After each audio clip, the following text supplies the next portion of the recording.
Good morning. It's Zach with Let's Talk About Us.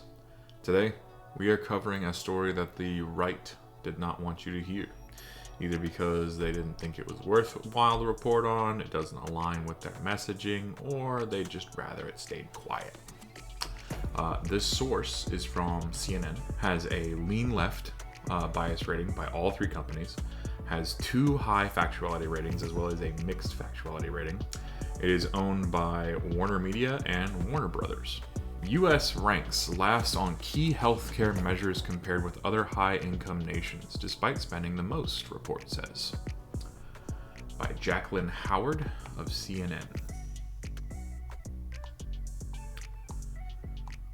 The U.S. spends more on healthcare than any other high-income country, but a new report suggests that Americans are sicker, die younger, and struggle to afford essential healthcare. Compared with 9 other high-income nations, the United States ranked last overall this year, with a lower life expectancy and higher rates of death and disease despite spending the most on healthcare, according to the report, released Thursday by the independent research group the Commonwealth Fund. And so the Commonwealth Fund is a private entity that's nonpartisan, and they do a lot of like research and like grants and stuff like that specifically for the medical industry and medical research. They're basically a dedicated entity towards overall examining how our medical industry works.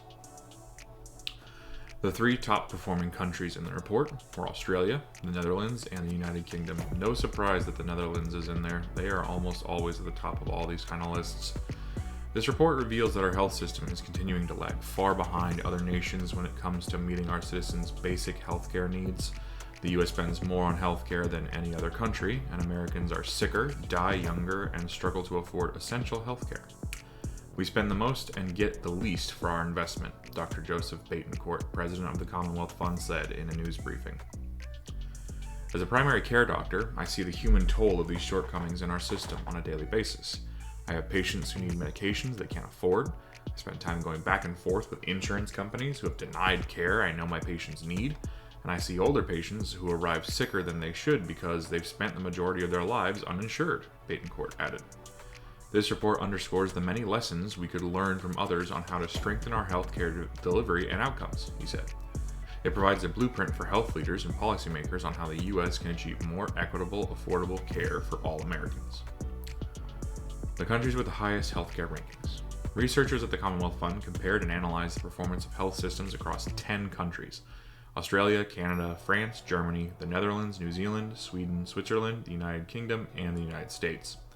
The researchers took a close look at how the health system performed on 70 measures across the 5 key domains in those countries: access to care, the healthcare process, administrative efficiency, equity, and health outcomes.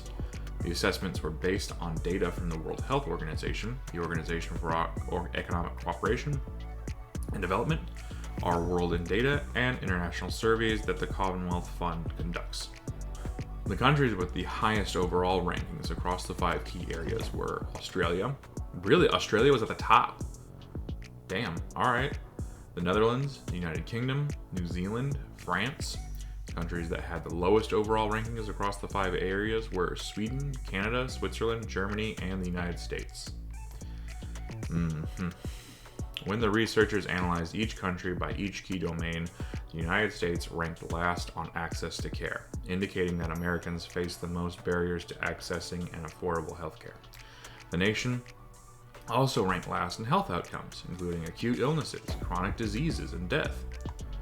The researchers noted that people in the United States live the shortest lives and face the most avoidable deaths among the 10 countries, and the U.S. had the highest rates of excess deaths related to the COVID-19 pandemic for people younger than 75, according to the report.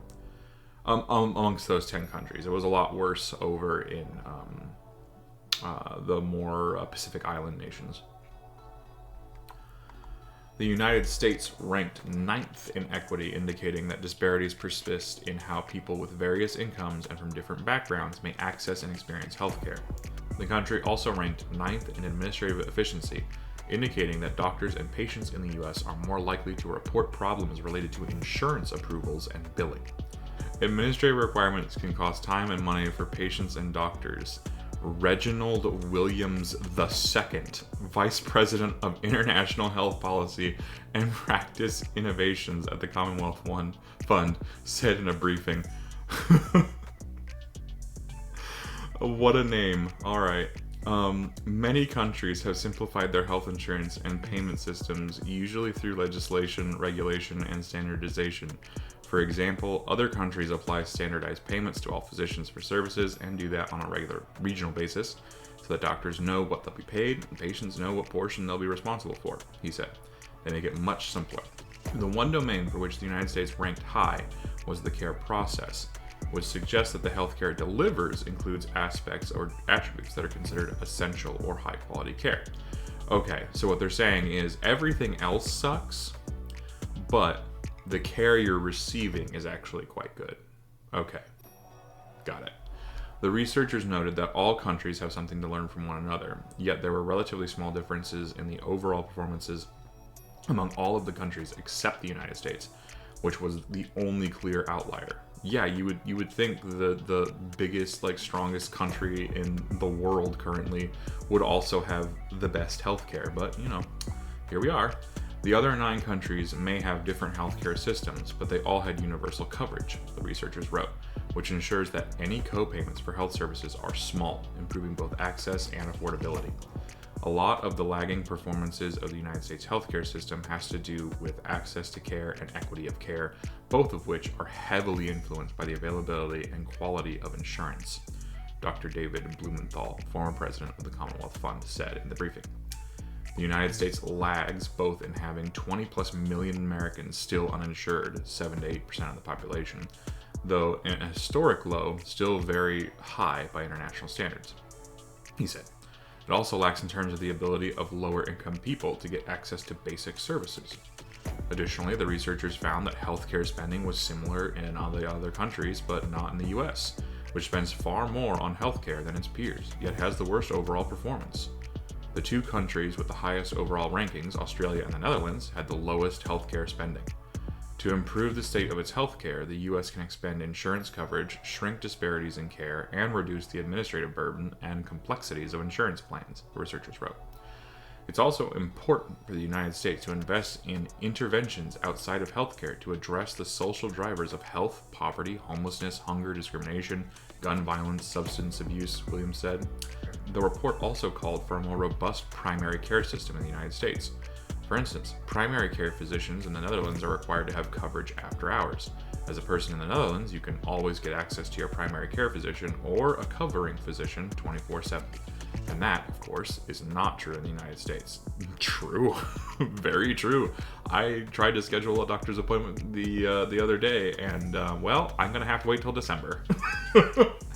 Americans are most likely to report difficulties getting after-hours care, resulting in their having to use emergency rooms for after-hours care.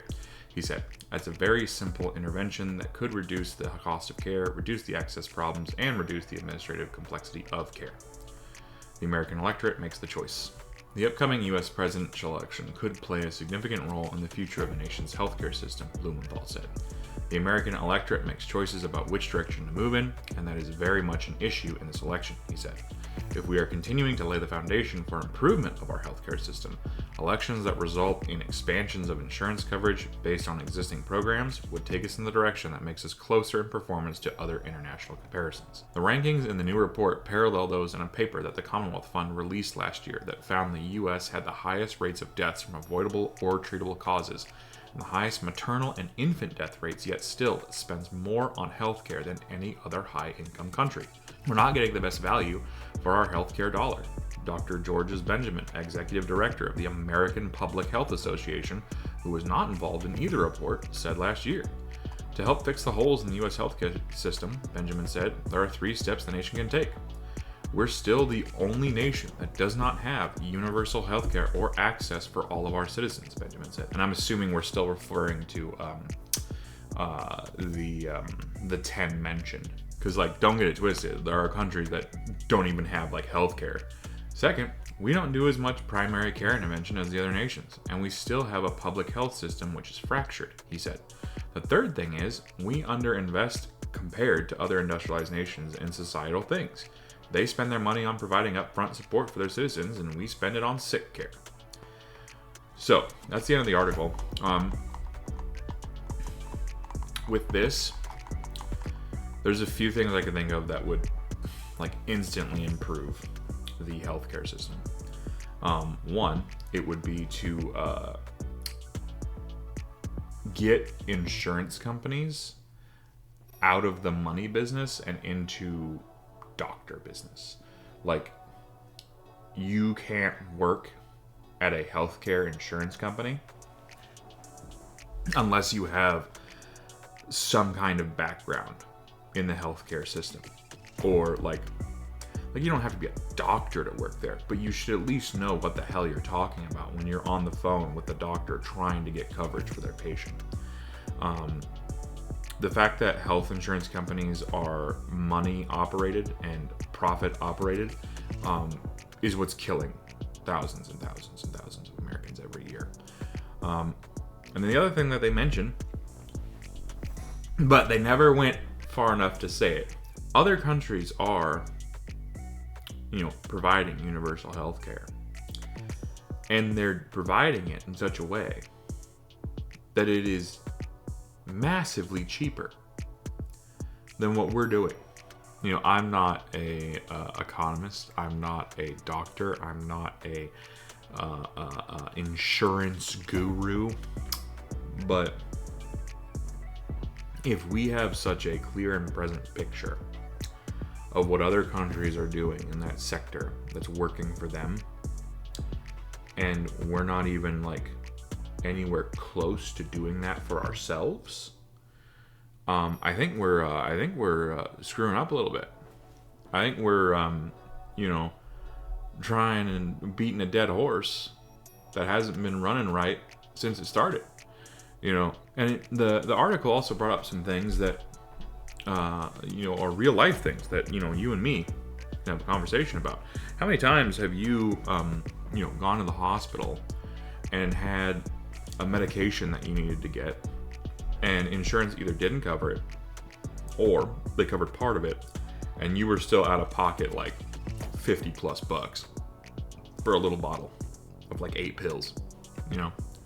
How many times have you tried to set up a doctor's appointment and the doctor was like, yeah, I can see you in 4 months? How many times have you come back from the hospital just dreading what that bill is going to do to your credit, to your finances, to your life? America, likes to tout itself as the best country in the world, the strongest, the biggest, the greatest country. If you listen to Trump at all, he'll run on about it all day long. All the while, he's just there to keep his big insurance buddies happy. He's just there to continue the support for a system that is failing and not working. And I don't know what Kamala's plan is for the healthcare industry. I hope it's better than Trump's. I hope it is. Because in the end, Kamala is just as much of a liberal as Obama was. She votes a little more progressively, sure, but I don't know if she's got what it would take to address the American people and be like, hey, we're doing this. No more of this horrible thing that's been going on. This is a serious problem for Americans, for the United States. And I think it deserves attention, which is why I'm talking about it. But, yeah. What do you think? Let me know in the comments. Y'all have a good rest of your day. This has been Let's Talk About Us.